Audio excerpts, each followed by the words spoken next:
Merci de nous rester fidèles sur BB24. Bonjour à tous, voici le sommaire. La CEDEAO veut adopter un plan d'action pour rapatrier les biens culturels africains détenus à l'étranger. Les États membres se sont réunis à Cotonou pour valider un plan d'action.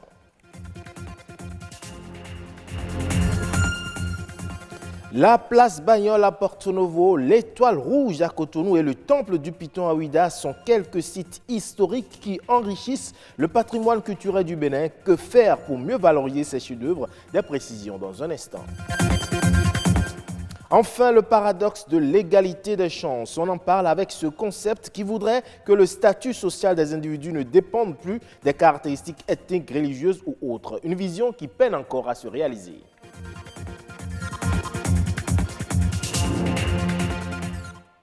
Bienvenue si vous nous rejoignez. La communauté économique des États de l'Afrique de l'Ouest, CEDEAO, se dote d'une politique culturelle régionale. Réunie à Cotonou cette semaine pour adopter cet instrument ainsi que son plan d'action, les ministres de la culture de cet espace ont également posé les bases de la mise en place d'une stratégie sur le retour des biens culturels africains à leur pays d'origine. Jules Akoikou et Amandine Agnambossou ont assisté aux travaux.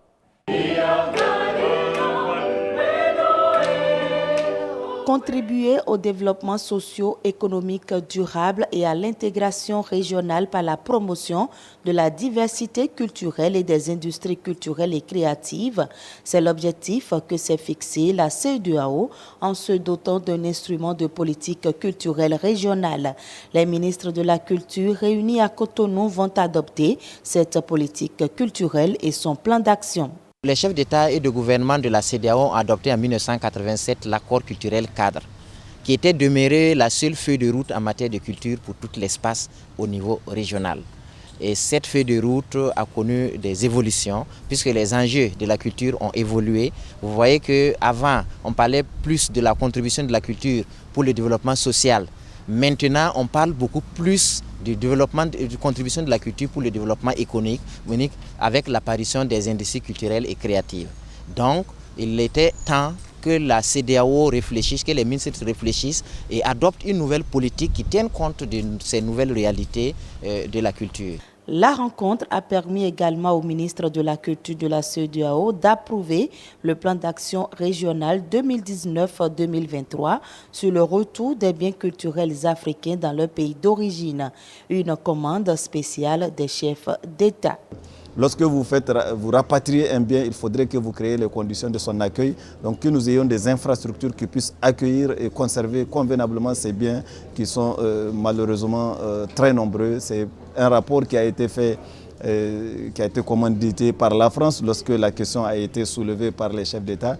Et ce rapport a énuméré le nombre de biens, qui est un nombre provisoire parce qu'il reste à vérifier dans d'autres espaces s'il n'y a pas de biens qui n'ont pas été pris en compte. Ce rapport déjà énumère un grand nombre de biens par pays qui sont cachés dans les musées internationaux, qui sont cachés dans des réservoirs d'un certain pays. Et donc nous allons utiliser ce rapport pour que de façon unanime, de façon cohérente, les pays de la CEDEAO puissent adopter une démarche et faire rapatrier ces biens pour les conserver dans nos espaces.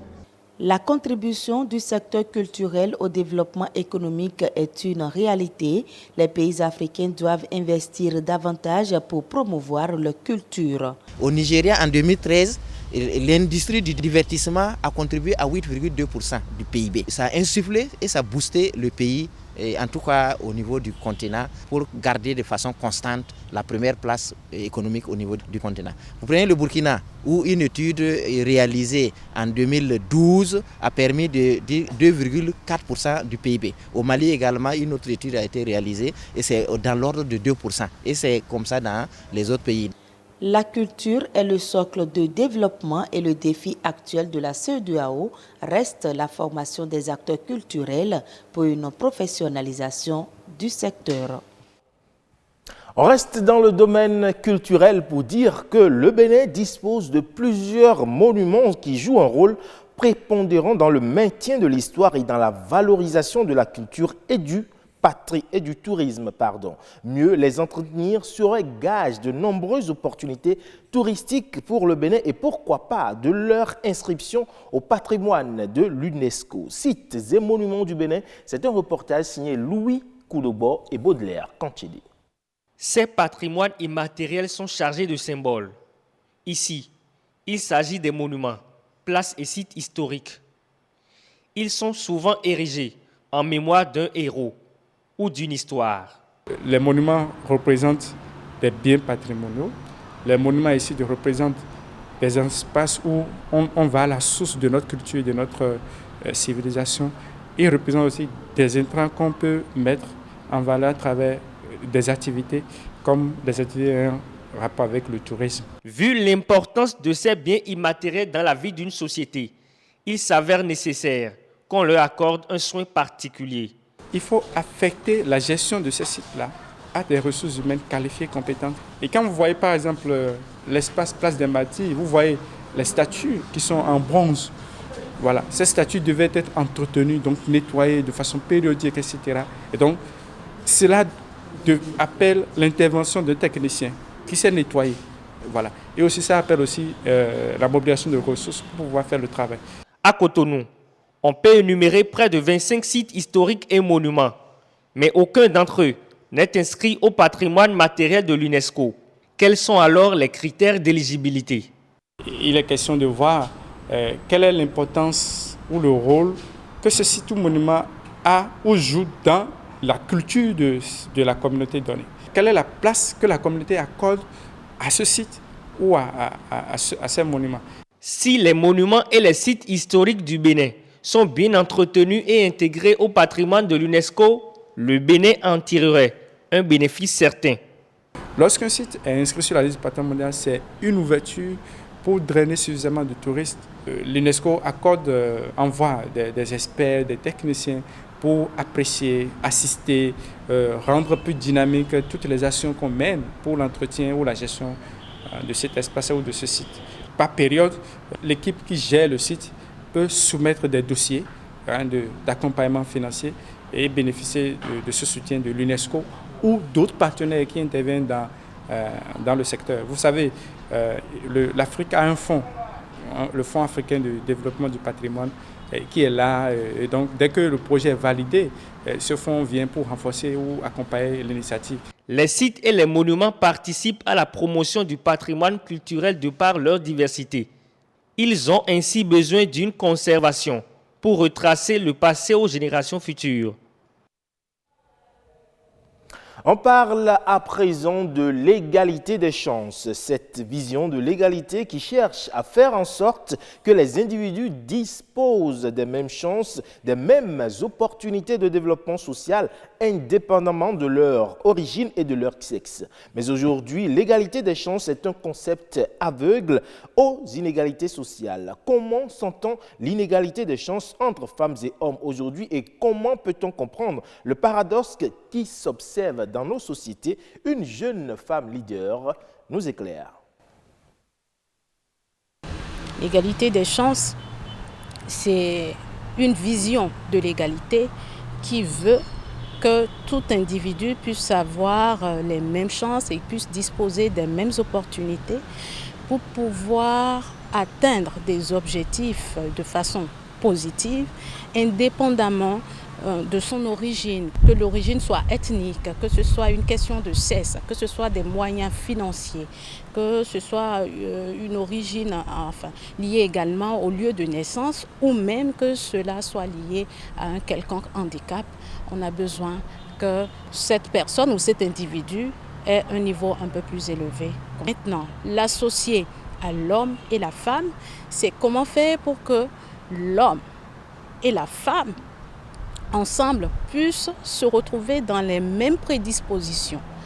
C'est un combat qui est permanent. Et si on s'amuse à s'endormir, à penser que oui, aujourd'hui, il y a beaucoup plus de filles qui s'inscrivent à l'université, donc on est en train d'obtenir les résultats, elles s'inscrivent à l'université, mais si vous observez bien, elles n'arrivent pas à accéder à l'emploi.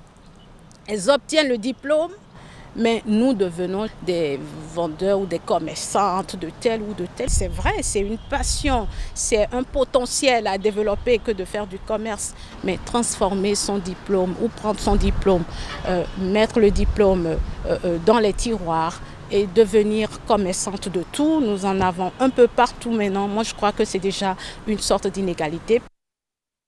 En nouvelle brève à présent, la Banque mondiale vient d'allouer au Mali une enveloppe financière de 1705 milliards de francs CFA qui seront consacrés à la résilience climatique du pays. Ce financement va à la mise en œuvre du projet de modernisation des services hydrologiques et météorologiques mis en œuvre avec l'appui de l'institution du Bretton Woods. Le projet fait partie d'une collaboration plus élargie que la Banque mondiale a mise en œuvre avec plusieurs pays de la région, dont la République démocratique du Congo, le Niger et le Burkina Faso. Il va participer à la résilience de ces pays au changement climatique par l'amélioration de leur capacité à fournir des informations hydrométéorologiques à leur population.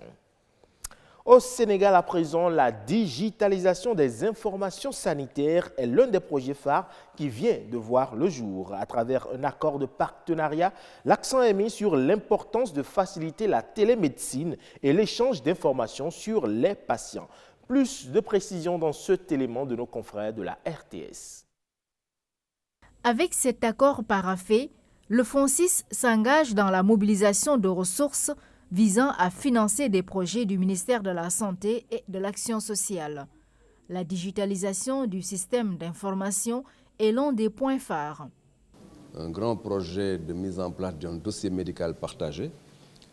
Quand on parle de la numérisation du dossier médical, c'est que le Sénégal doit entrer dans l'ère du numérique pour que partout dans le pays, où est-ce que nous pouvons effectivement donc nous soigner, que l'on puisse le faire sur la base d'une information que nous pouvons partager. Ça va faciliter la télémédecine, ça va faciliter l'échange d'informations sur un patient. De cet accord de partenariat, il est aussi attendu la réhabilitation d'infrastructures sanitaires à travers le pays. Il y a le projet de réhabilitation de l'hôpital Aristide Le Dantec, le projet de réhabilitation de l'hôpital Mame Abdoul Aziz Sy Dabakh de Tivaouane, le projet donc de reprise et de démarrage de l'hôpital Dalal Jamm de Guédiawaye, mais aussi un projet extrêmement important qu'on fait avec des jeunes médecins, dans le cadre bien entendu de leur insertion professionnelle. Et c'est une initiative privée. Il s'agit de travailler avec les jeunes médecins pour mettre en œuvre leur projet. Et ça permettra d'installer au niveau du Sénégal plusieurs unités médicales privées. Après cet engagement, il est attendu maintenant l'évaluation des besoins qui devront déterminer les coûts. L'objectif pour les deux parties est de faciliter la prise en charge des patients, mais aussi de renforcer l'offre de soins de santé. C'est tout pour cette édition. Merci pour votre aimable attention. Le programme se poursuit sur BB24.